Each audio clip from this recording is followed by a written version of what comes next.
Hello everyone. तो आज हम बात करेंगे कंसिस्टेंसी के बारे में। हम अपनी लाइफ में कुछ भी नया स्टार्ट करने की कोशिश करते हैं, फिर चाहे वो वॉक करना हो, जॉगिंग करना, एक्सरसाइज करना हो या रेगुलर पढ़ाई करना हो या कुछ भी हो। तो हम उसके लिए सबसे पहले एक शेड्यूल तैयार करते हैं कि मैं इसको 1 घंटा या 2 घंटा करूँगी, फिर उसको हम फ़ॉलो करते हैं 1 दिन, 2 दिन, 3 दिन या ज़्यादा से ज़्यादा 4 दिन।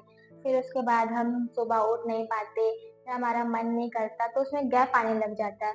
फिर वो गैप करते-करते परमानेंटली छूट ही जाता है। फिर कुछ टाइम बाद हम कहीं से एकदम मोटिवेशन वाली वीडियो देख के आते हैं एकदम जोश के साथ और सोचते हैं कि फिर से मैं सब कुछ स्टार्ट करूँगी और इस बार तो मैं करके ही रहूँगी।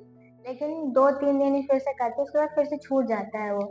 तो कोई भी काम को 2-3 दिन करने का तो कोई फ़ायदा होता ही नहीं है ना। तो कुछ भी काम को करने के लिए कंसिस्टेंसी की बहुत ज़्यादा ज़रूरत होती है और हम कंसिस्टेंसी मेंटेन नहीं कर पाते हैं। तो सवाल ये है कि कंसिस्टेंसी को मेंटेन कैसे किया जाए? लेकिन इससे पहले हम इसको मेंटेन क्यों नहीं कर पाते ये जानते हैं। क्योंकि हम ये सोचते हैं कि मैं किसी काम को करूँगी तो 1 से 2 घंटा ही करूँगी और नहीं करूँगी तो बिल्कुल भी नहीं करूँगी। इस वजह से हम कंसिस्टेंट नहीं रह पाते हैं। तो कंसिस्टेंसी मेंटेन करने का एक छोटा-सा ट्रिक यही है कि हमें किसी भी काम को जो हमने सोचा उसको रेगुलर करना पड़ेगा। फिर भले ही हम किसी दिन ज़्यादा करें या किसी दिन हमारे पास अगर टाइम नहीं है उस चीज़ को करने के लिए या हमारा मन नहीं कर रहा तो उसको सिर्फ 5 मिनट के लिए भी कर देंगे ना, तो भी वो कंसिस्टेंट ही रहेगा हमारी लाइफ में। अब आप भले ही ये सोचेंगे कि 5 मिनट में तो किसी काम को करने का कोई मतलब नहीं है। लेकिन हम अभी किसी काम को आधे घंटे के लिए करेंगे, किसी दिन 5 मिनट के लिए, किसी दिन 1 घंटे के लिए, ऐसा करेंगे तो कम से कम हम ये तो नहीं बोल पाएँगे ना कि आज मेरा गैप हो गया। तो ऐसा ही हम किसी दिन ज़्यादा, किसी दिन कम उसको टाइम देते-देते कंसिस्टेंसी के साथ उसको हम रेगुलर कर रहे हैं, तो कुछ टाइम बाद वो हमारी लाइफ का एक परमानेंट पार्ट बन जाएगा। फिर वो तो कंसिस्टेंट ही रहेगा, फिर हम उसको रेगुलर कर ही रहे हैं, तो वो छूटेगा ही नहीं। तो इस तरीके से कंसिस्टेंसी मेंटेन की जाती है। और जैसे हम पढ़ाई करते रहते हैं, तो रेगुलर पढ़ते रहते हैं, तो हमारा पढ़ने का मन करता है और किसी एक दिन हम जैसे गैप कर दिया किसी रीज़न की वजह से, तो फिर हमारा दूसरे दिन मन नहीं करता पढ़ने का। एक टाइम पे मैं ऑनलाइन की 6 से क्लासेस लेती थी, तो किसी दिन कुछ काम आ जाता था, तो मैं क्लास नहीं कर पाती थी, तो मैं ऐसे सोचती थी कि यार आज तो मैं क्लास ही नहीं ले पाई, एक गिल्टी फील होता था कि आज तो मेरा पूरा दिन खराब चला गया, मैं क्लासेस नहीं कर पाई, मेरा टाइम यूटिलाइज़ नहीं हो पाया। तो हम अपने माइंड को जैसे प्रोग्राम करते हैं ना, वो उस टाइप से काम करता है। हमारे माइंड को अगर किसी काम करने की आदत पड़ जाती है, तो वो उसको करे बिना नहीं रह पाता और वो उसके लिए एनी हाउ टाइम निकाल ही लेता है करने के लिए, भले ही 5 मिनट निकाले।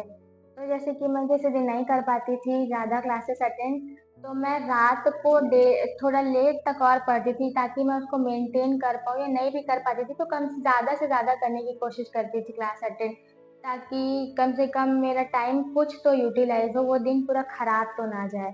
तो इस तरीके से अगर हमने कुछ भी चीज़ को कंसिस्टेंसी के साथ किया होता है, तो उसको हम छोड़ते नहीं हैं, उसको हम किस कैसे भी करके उस दिन करने की कोशिश करते ही हैं।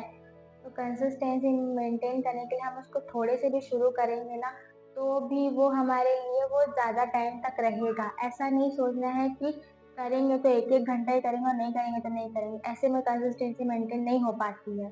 और कंसिस्टेंसी तो हमारी लाइफ के लिए बहुत ही ज़्यादा इम्पोर्टेंट होती है।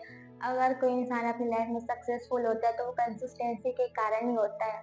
हम किसी भी फील्ड में जाते हैं जैसे, तो हमें एकदम से तो सक्सेस नहीं मिल जाती है ना। हम काम करते रहते तब जाके हमें उस चीज़ में सक्सेस मिलती है। और कुछ लोग काम करते-करते थक जाते हैं तो वो लोग गिव अप कर देते हैं। लेकिन सोचो वो इंसान जिसे 500 कदम चलना था और उसने 490 पे गिव अप कर दिया, तो सोचो उसका कितना बड़ा नुकसान हो गया। अगर वो कंसिस्टेंसी के साथ 10 कदम भी और चल जाता, तो उसकी पूरी की पूरी लाइफ चेंज हो जाती। तो इसलिए कंसिस्टेंसी हमारी लाइफ के लिए बहुत ही ज़्यादा इम्पोर्टेंट होती है। अगर आप अपनी लाइफ में किसी फील्ड में काम करते-करते थक गए हैं और आप गिव अप करने का सोच रहे हैं, तो उससे पहले अपने आप को ये चीज़ें बोलें कि मैं अपने गोल के बहुत ही ज़्यादा करीब आ गई हूँ या आ गया हूँ। अब मुझे बस थोड़ा ही कदम और चलना है, फिर मेरा गोल मुझे मिल जाएगा, मेरी पूरी लाइफ चेंज हो जाएगी। मेरे इतने दिन की मेहनत कामयाब हो जाएगी।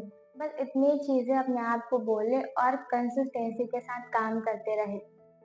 फिर आपका गोल आपको डेफ़िनेटली मिल जाएगा। ठीक है?